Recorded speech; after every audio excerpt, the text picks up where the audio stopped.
J'aime bien l'animation parce que ça fait passer les après-midi. Lorsqu'on voit un sourire, une activité réussie, ça nous apporte énormément. Quand je viens à mon travail, j'ai la banane. Nous avons la chance de travailler ensemble dans la bonne humeur, ce qui est très important pour chacune d'entre nous. Bienvenue dans C'est l'heure de faire connaissance, le podcast du groupement hospitalier du territoire Caux-Maritime.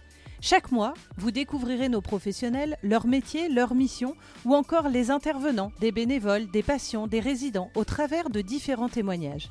Pour ce deuxième épisode, je suis allée à la rencontre des équipes d'animation des EHPAD de l'ensemble du GHT. Un grand merci à Karine au Tréport, à Camille, à eux, à Léa pour la résidence du château à Dieppe, à Stéphanie à Saint-Valery-en-Caux, à Alexandra à Luneray, à Frédéric et à la résidente de l'EHPAD d'Anvermeux pour leur confiance. Bonjour, je suis Karine Le Retour, je travaille depuis 20 ans dans le domaine de l'animation. Je suis en poste à l'EHPAD du Tréport depuis 4 ans. Nous sommes 2 au service animation, ma collègue Karine Roche et moi-même.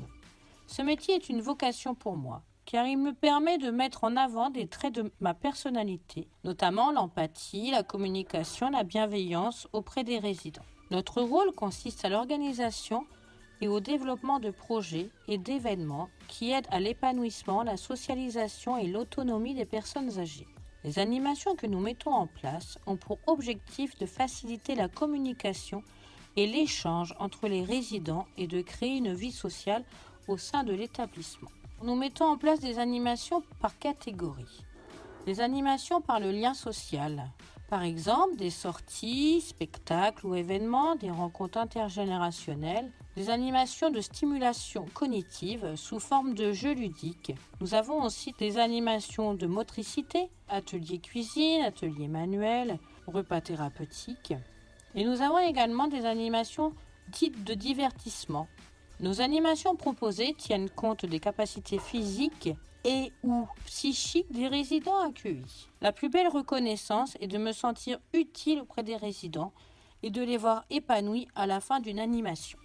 Bonjour, moi c'est Camille Aubry, je suis animatrice à l'EHPAD de E depuis 6 ans et dans le service, on est 2 animatrices à temps complet et nous bénéficions d'un renfort d'une aide-soignante 2 jours par semaine. Le rôle de l'animateur en EHPAD, c'est de monter des projets qui vont permettre de répondre à des objectifs inscrits dans le projet d'animation de l'établissement. Par exemple, on peut citer le maintien de la vie sociale du résident, le maintien de l'autonomie, la lutte contre l'isolement ou encore l'épanouissement de la personne âgée. Ces différents objectifs sont atteints grâce à la mise en place d'activités régulières comme l'organisation de chorales, de séances de cuisine, de gymnastique douce, de jeux de mémoire.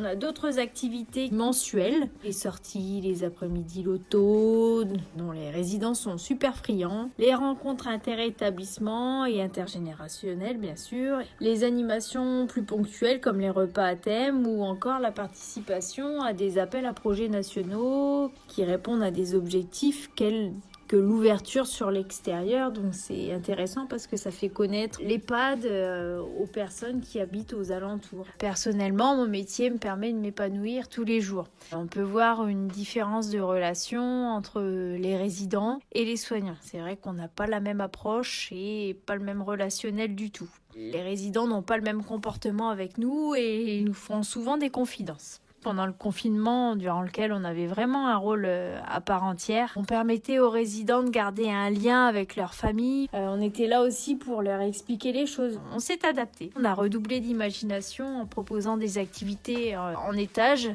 C'était du 1 pour 1. Rien qu'un sourire sur le visage d'un résident prouve que l'on a un rôle important dans l'institution. Eux, c'est le petit rayon de soleil dans leur journée, quoi. Bonjour, je m'appelle Léa, éducatrice spécialisée depuis 2 ans en EHPAD à la résidence du Château Michel. Mon rôle auprès de ce public est de proposer un accompagnement et une aide dans les actes de la vie quotidienne, en favorisant le développement ou le maintien de l'autonomie, que ce soit sur le plan physique et psychique. En tant qu'éducatrice, il est important d'être attentif aux difficultés des résidents à travers l'observation et aussi l'analyse des comportements pour venir répondre à un besoin. Pour cela, je vais proposer un accompagnement spécifique, que ce soit un accompagnement individualisé ou en groupe, et ça va permettre aux résidents de l'aider à atténuer ses difficultés et de venir stimuler ses capacités préservées et de les valoriser. À travers ces activités, il y a un rôle social et essentiel qui permet aux résidents de se sentir utiles, de montrer son savoir-faire et d'avoir confiance en soi. La plus belle reconnaissance dans mon travail est la confiance que me donne la direction, les équipes soignantes, les familles, mais surtout les résidents. Ce travail m'apporte beaucoup, j'apprends des autres métiers, les autres manières de travailler. Ça m'apporte vraiment au niveau de la maturité face aux personnes âgées, avec leur expérience de vie. Ce métier aussi m'apporte beaucoup de joie, ça m'enrichit professionnellement et personnellement.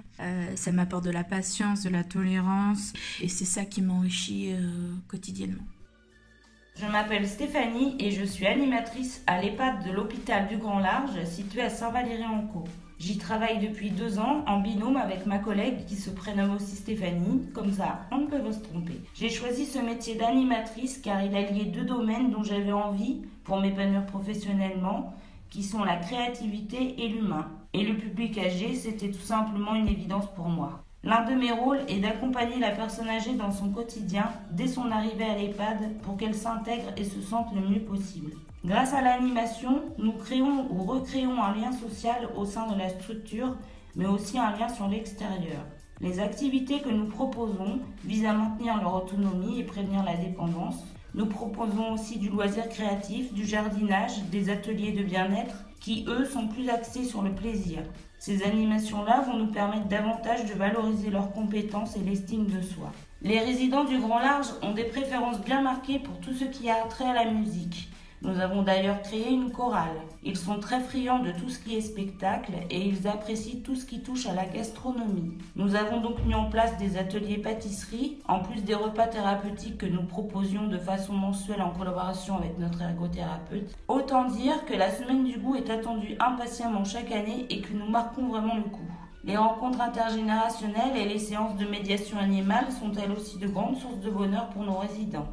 Mais on s'aperçoit souvent qu'ils aiment aussi découvrir de nouvelles choses et même si parfois c'est plus difficile ou compliqué, ma plus grande satisfaction c'est de voir des sourires sur les visages et leurs yeux pétiller.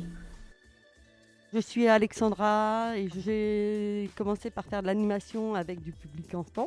J'ai eu envie d'évoluer et de passer avec un public plus âgés ou en situation de handicap pour leur apporter de la joie, de la bonne humeur. Et je suis animatrice à l'EHPAD Albert-Jean de Luneray depuis septembre 2019. Ça consiste à proposer toutes sortes d'animations culturelles, de bien-être, de la musique, sur les jeux de mots, la pétanque, les jeux en extérieur, les petites balades quand c'est possible. Et pendant le confinement ? On a travaillé les week-ends pour compenser le manque des familles le week-end. Ça leur a apporté aussi un plus. Et même si c'était dur pour eux, on a mis en place des appels visio pour garder le lien avec les familles. Parce qu'humainement, pour eux, c'était dur. Pour moi, ce n'est pas juste des résidents, c'est des personnes humaines à part entière. Et il faut faire attention à eux, prendre soin d'eux et faire tout pour qu'ils soient le mieux possible. Nous nous trouvons à Anvermeux, à l'EHPAD Le Marchand. Je suis animateur en gérontologie. L'animation en gérontologie sert à faire exister, à encourager, à faire communiquer des personnes qui en ont perdu l'habitude parfois, à retisser des liens aussi pour lutter contre l'isolement.